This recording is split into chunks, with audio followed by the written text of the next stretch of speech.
There have been so many articles and podcasts and panel discussions and books about this idea of flat organizations. Like, that one looks familiar. Sounds great. No managers, no bosses, just people collaborating with ease, solving problems together, and really creating value. Doesn't that sound like a dream? Well, not if you're a manager.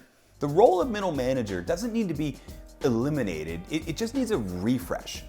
Middle managers are the unsung heroes of organizations, but we need them to be seen as and to act as leaders, and not just project management tools. Real quick, my name is David Burkus, and I study high-performing teams and work with leaders to build their best team ever. I've worked with hundreds of teams across dozens of industries. I've read the studies, so you don't have to. Work dynamics are constantly changing, and I want to make sure you feel like you're prepared for what's ahead. If that sounds good, then hit the subscribe button right below this video and check out our email newsletter, link in the video description below. All right, let's get into it. A survey by Goodhire in 2022 found that 83% of American workers across a variety of different fields, from healthcare to marketing to finance, even science, 83% of those American workers said they could do their job without their manager. That's actually alarming. I mean, maybe all of these employees are just disgruntled employees. Maybe they actually just hate their specific boss, not all managers. You've been in that role before. You've probably been in a situation where you feel like, you know what, I know a whole lot better than them. I should be running this place. Here's something to pay attention to though. Goodhire also found that 70% of American workers strongly enjoy, or at least somewhat enjoy, working with their manager. This finding is backed up by Pew Research, which just released in late 2023 and showed that a majority of workers give their boss high ratings. So people like their bosses, but could do without them? What's really going on here? Middle managers are basically glorified task managers at this point, and that needs to change. But to change it, we need to understand how we got here. How did they become task managers in the first place? Gallup just released a huge trove of data around managers, and the key finding is probably not that surprising to you, but now we've got the research behind it. It's that managers have more on their plate than ever. There's more work to do on a tighter budget with new teams. Sound like your experience? Managers are more likely to be burnt out, disengaged, and looking for a new job. Quiet quitting is not just a Gen Z or entry-level thing, at least not anymore. Let's look at more work. Remember the whole managing remote and hybrid teams and facilitating the culture using brand new collaboration tools or using Zoom or WebEx for the first time? That was a huge undertaking. And you also probably had to find yourself managing people's emotions as well. That's a new one for managers. I mean, it's long overdue, but it's not something most people think they signed up for when they signed up to be a boss. As for less budget, well, the economy's been a roller coaster for the last 4 years. You know, we're trying to decide, are we in or about to be in or coming out of a recession? And the response from senior leaders has usually been, hey, do the same work you're doing, but we're gonna cut the resources you had last year. And as for new teams, well, there's been a lot of quitting and layoffs and even rounds of hiring, and so the same team you were on just a few years ago has been totally reshuffled, or it might even be brand new. And every time there's a new team, well, it becomes your job to build that team culture, to create a sense of purpose and psychological safety, and to inspire your team to do their best work. Their best, more work on less budget. Managers should be a leader, plain and simple. And this isn't just semantics. Leaders are inspirational figures that facilitate great work. We have a lot of tools that can track tasks, from Trello to Jira to Asana. We don't need to name Steve one of those tools as well.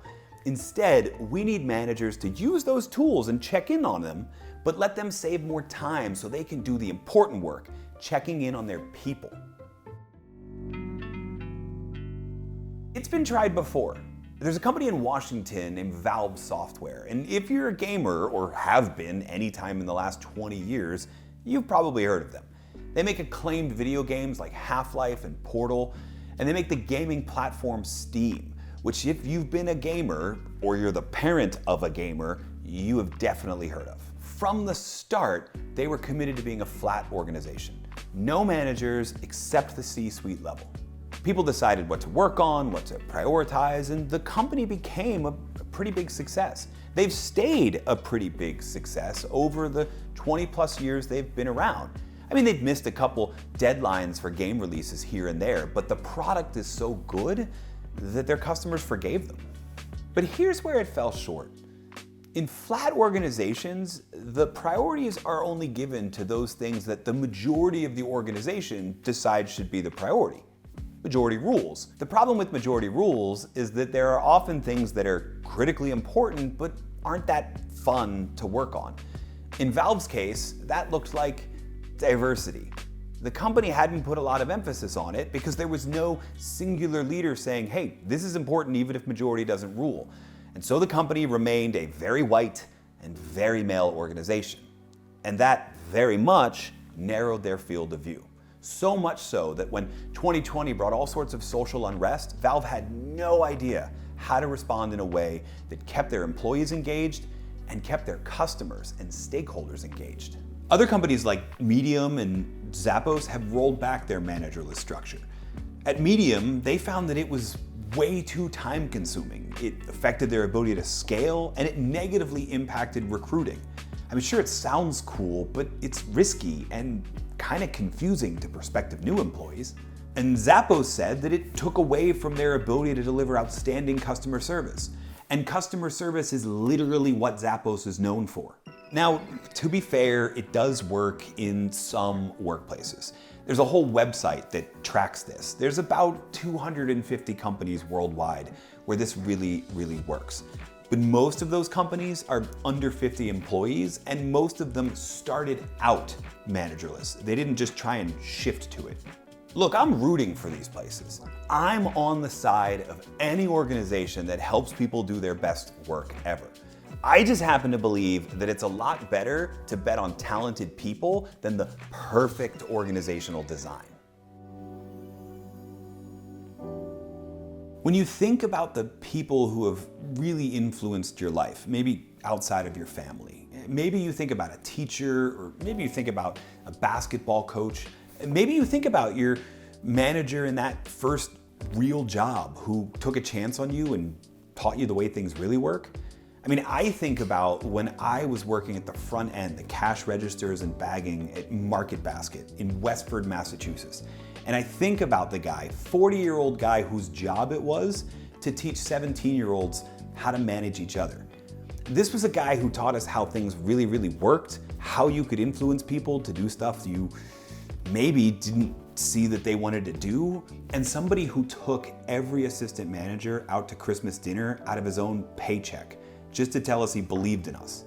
He knew that if we did a good job, it would reflect great on him, but he also knew that he had a shot at making a huge impact on a bunch of 17-year-olds that for some reason were in charge of a grocery store. In organizations, the research suggests that managers are responsible for 70% of the variance in team engagement. 70%. That's a lot of influence on whether or not the team succeeds and fails, whether or not the company succeeds and fails, on just one person. 82% of American workers said they would potentially quit their job because of a bad manager. You know, I often get asked questions about such and such and how they're a great place to work, but the truth is one bad manager, even at a fantastic company, can ruin the experience for that whole team. And one great manager at a terrible place to work can make that one team feel like they truly matter and do work that really matters. The ripple effects that come from the manager level go so far and so wide, but there is a way to help them. And often the people who get promoted into management are just really good individual contributors. You did great in your job, and so as a way to reward you, we help you climb the corporate ladder where you can get paid more. But not everybody wants to be a manager. Sometimes you can end up losing a great individual contributor and gaining a mediocre manager. Not everybody wants to lead. And that's okay. Look, I get it. My wife is an ER doctor who gets talked to for management positions all the time, but she loves being in the action and helping people. She hates being behind a computer. That's fine. You want people where they can thrive the most. Gallup found that only 48% of managers felt like they had the skills to be exceptional in their job. And only 3 out of 10 who were leading remote or hybrid teams had ever been given formal training on what it takes to lead remotely. And as someone who wrote a book on leading remotely, you can imagine how much this stat angers me. There's a new book by some McKinsey folks that have an interesting thought about this. Instead of taking the traditional org design, where the only way to get more money and more status is by becoming a manager, you create technical tracks that allow people who really thrive in their individual contributor role to continue to grow in that role. Moving up in the company shouldn't be tied solely to managing people. And if you are going to tie it to managing people, then you're going to have to train people on managing people. The McKinsey folks also said that in order for someone to be considered for a management role, they should probably have tried it first.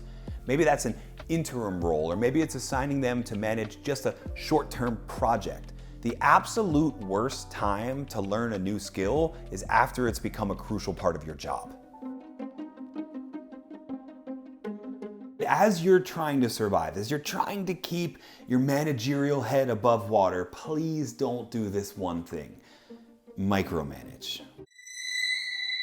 Focus on the team as a whole, not the individual. I mean, yeah, do your one-on-ones, do your check-ins, make sure there's not any glaring individual performance issues.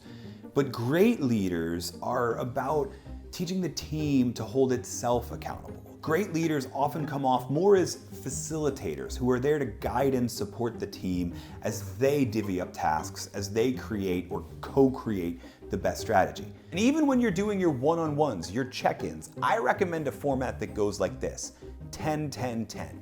Let's say you have 30 minutes to check in with each person every other week. Spend only 10 minutes of that time focused on their actual performance as an individual, what they're doing well, what they're not doing so well. Then the next 10 minutes are focused on the team. How's the team supporting you, and how are you contributing to the team? And the final 10 minutes, you're actually talking about you as a manager. Are you getting them the resources they need? Are they getting support from you? I've said it multiple times in this video already: managers need to be leaders. And look, part of the reason I say this might be me doing penance. In 2016, I wrote a book called Under New Management. It had a whole chapter in there called Fire the Managers. And then I watched as a lot of the organizations I profiled in 2016 fell apart. Why? Because as many times as I say managers need to be leaders, I probably remind managers of one thing more often than that. And it's that people want to do work that matters, and they want to work for leaders who tell them they matter. And the flatter you make an organizational hierarchy, the wider that span of control, and the harder it is for people to feel that personal connection that helps them internalize those two things. At the end of the day, the way you make an engaging and effective and high-performing workplace is you let people know you care about them and their performance. And we already have a role in organizations perfectly suited to demonstrating how much we care about them as a person and their performance. That title is manager. If you're looking to lead smarter, then subscribe to my channel right here for more helpful insights just like this. And if you've got a question or a problem, leave a comment below. I'm here, and this channel is here to help you build your best team ever.